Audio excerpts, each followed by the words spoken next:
Bizga ma'lum va mashhur kim balog'at yoshiga yetgan har bir mo'min musulmon erkak ayol namoz o'qishi farz hisoblanadi. Balog'atni yoshini bilish o'g'il bolalarda ehtilom bo'lishdan boshlanadi. Uyqusida bulg'anishdan, qizlarda hayz ko'rishdan boshlanadi. Bu 9 yosh, 12 yosh deganlar taxminiy gaplar. Haqiqiy shar'iy o'lchov shu. Ana shu vaqtdan namoz o'qish kerak. Lekin bizi diyorimizda avvalgi tuzumni kasofati tufayli ko'pchilik odamlar vaqtida namozini boshlay qolganlar. Alhamdulillah hozir o'qishyapti. Endi tushunib, anglab yetgandan keyin nima qilamiz endi avvalgi o'qilmay qolgan namozlarni degan hozirgi kabi savollarni berishadi. Bu masala hozirgi kunni dolzarb masalalardan bittasi, chunki aralash-quralash bo'lib qoldi. Aralash-quralash bo'lganligi ba'zi bir shayxlar so'pichlikni yo'lini tutib yuribmiz degan zotlar, ularning muridlari atrofida yurganlari kim kelib shayxga qo'l ersa, tavba qilib unga murid bo'lsa, qazosini o'qimay qo'yaveradi, gunoh kechirilib ketadi deyishyapti.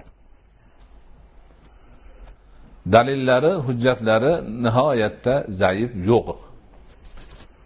Juda siqishtirib kelsangiz, o'tganlarimiz aytgan, ular bir narsani bilishi kerak, bilgan bo'lsalar kerak deyishadi. Ba'zi birlari dalillar ham keltiryapti, u dalillar hech narsaga arzimaydi.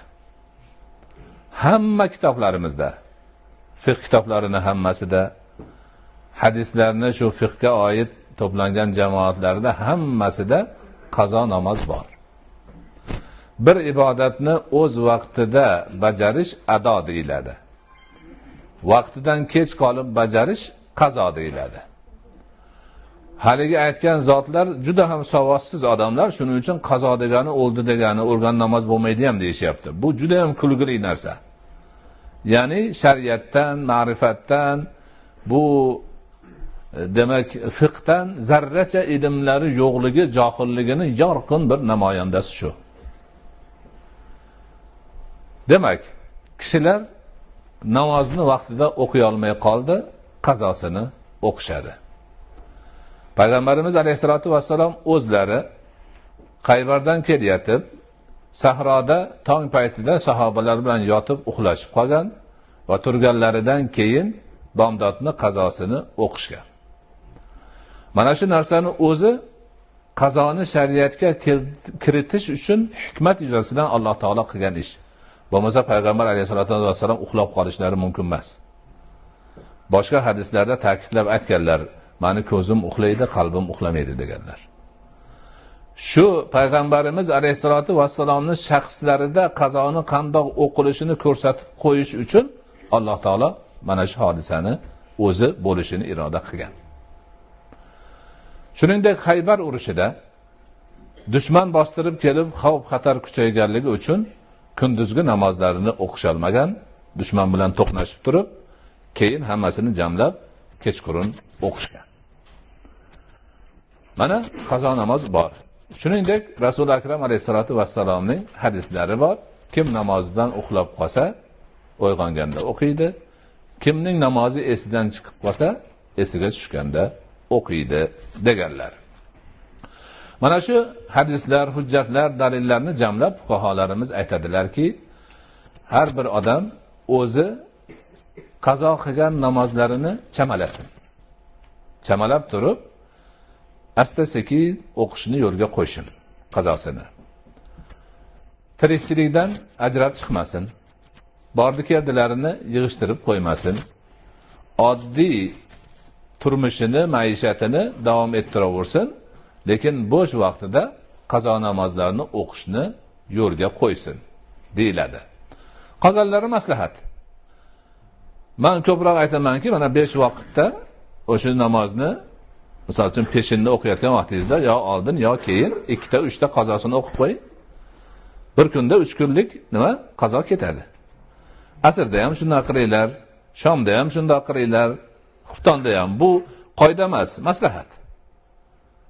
Qazo o'qiydigan odam hozir mana xuftondan keyin bomdodni qazosini o'qisa ham bo'laveradi.